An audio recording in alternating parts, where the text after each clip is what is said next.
Hey friends, it's Hannah. With all the uncertainty in the world right now, I've been thinking more and more about the old ways.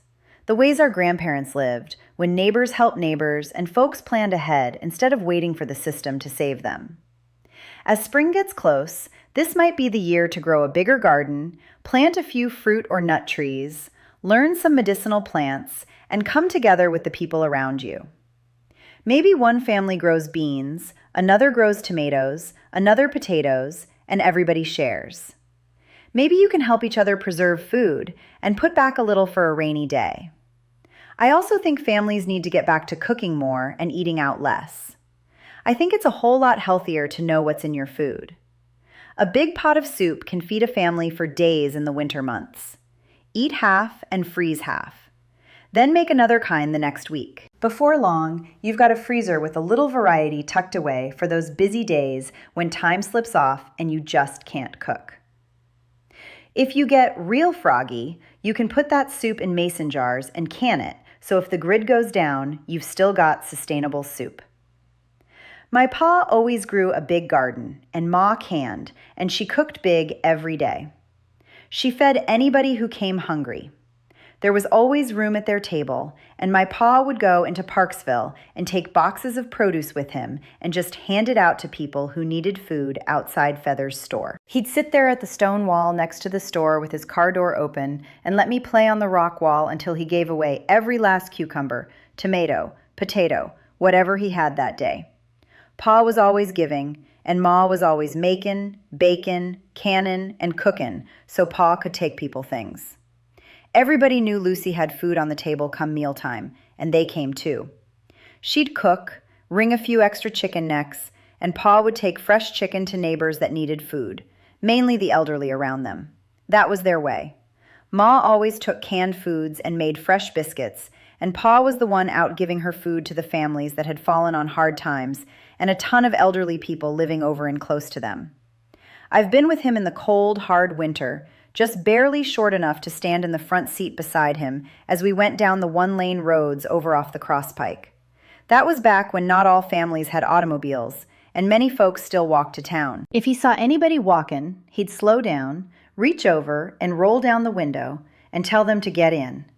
Ask them where they were headed, and it was usually into town, and we'd head to town. He'd pull up to the storefront and tell them to go in and find themselves a coat, and he'd yell, "Get that baby some shoes, too." And he'd buy them warm clothes and shoes. You see, he was a real hard backwoods moonshiner back in the 30s and 40s. He used his money to help people out all the time. Pa had a heart of gold. Pa was my grandfather.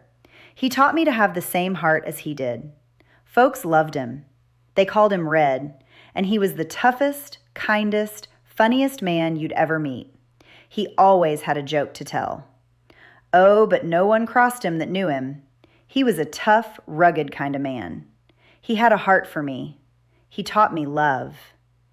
Today, I think it's super important to teach your children to be givers like our ancestors were, not takers. Teaching them to be self-sufficient, not depending on anything or no one but themselves. Yet having an army of close fellowship with good people when they need help. Take note, folks back then all bartered their labor, helping each other and not paying a dime for harvesting crops or building. Maybe it's time we return to that kind of mindset. Consistent work, big hearts, good food, wise preparation, and neighbors helping neighbors. Can you just imagine a world with a lot less judgment and a whole lot more kindness? A time where people help their neighbors without expecting a dime? Helping each other. I grew up that way. You know, love starts at home.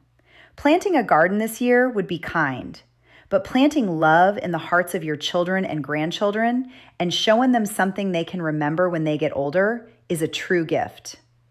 Let them see you given to others, and they will always remember you for it. Just like I remember my Maw and Paw for their kindness. Simple things like digging a little wider area in the corner of your yard for a garden that can give you a bountiful harvest that you can share with others is a start. It's love. Not only does it reap a harvest, it plants memories in the minds of your younger family members. Memories that your children and grandchildren will carry with them their whole lives, long after you and I are crossed over. Make sure to let them participate. Now, I'm not saying give away produce to the lazy. I'm saying give it to the elderly, the less fortunate. You know, the ones trying, but they can't seem to make ends meet. The single moms with no dad in the house and mom is working. Spread your love this year. This was just a little heart thought of mine for the day. Hannah Cedars, signing out. Hugs to all of you.